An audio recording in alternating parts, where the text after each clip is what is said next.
people in the United States grow up speaking a language other than English at home.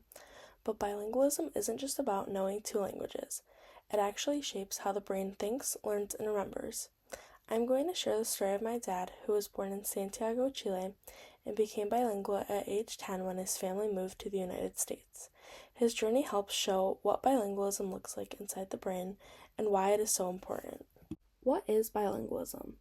Bilingualism means the ability to use or speak two different languages. However, research shows it's more than just switching words. Bilingual brains are able to build stronger neural connections, especially in areas tied to attention, memory, and problem solving.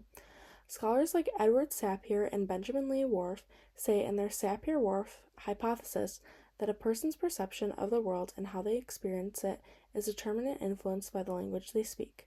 My dad's story shows how powerful this really is.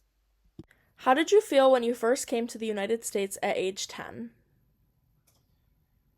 Well, when I first came to the U.S., not being able to understand or speak English was pretty challenging because of the language barrier, but over time I adapted and I learned better and I learned a little better and got a little easier to speak. What was the hardest part for you about learning English? Well, the hardest part was pronunciation because I had an accent when I first started to speak English and I didn't always pronounce everything correct. It was hard for people to understand me, and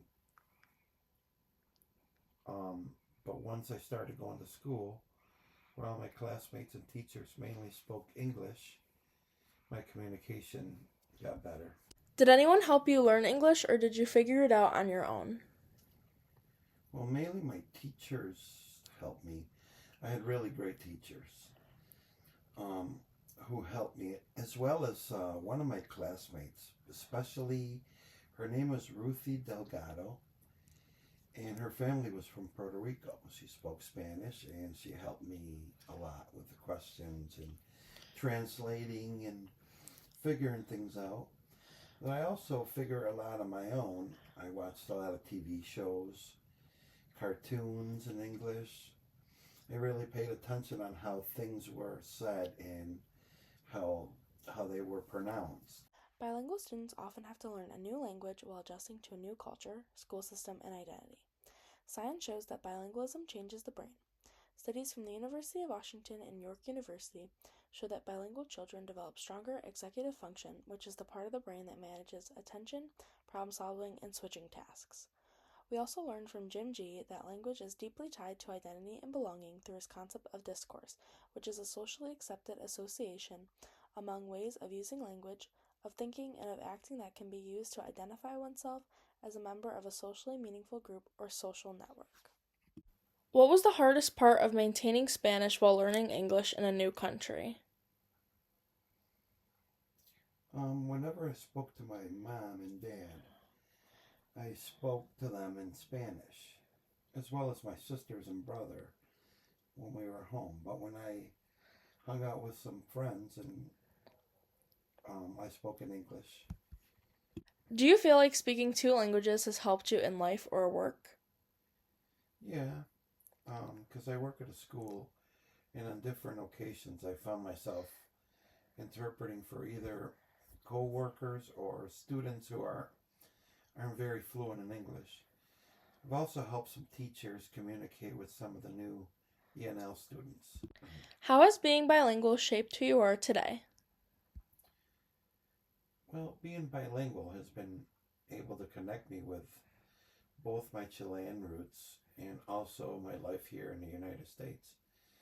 Being able to speak both languages has allowed me to solve different things and view things in a different perspective.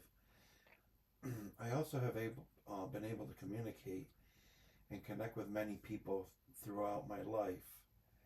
So being bilingual is a great strength in my life. When we combine my dad's personal experience with what we know from research, one message becomes clear, and that is bilingualism is not a barrier to learning. One quote I found by Andrea Rodriguez says being bilingual isn't a barrier. Having an accent isn't a challenge. Thinking in a different language first isn't a complication. Bilingualism is an asset, not a deficit. Yet in many schools, bilingual students are pushed to lose their home language in order to succeed in English. Jim G., Lisa Delpit, and Victoria Purcell Gates all warn against this, essentially saying that home languages are deeply tied to identity, family, and cognitive development. My dad's journey from Santiago, Chile to the United States shows how bilingualism shapes the brain, identity, and learning. His story reminds us that every bilingual student brings unique strengths into the classroom. As many of us will go on to become teachers, as well as have families and build communities, we have a significant responsibility to value those strengths and create learning spaces where all languages have a place.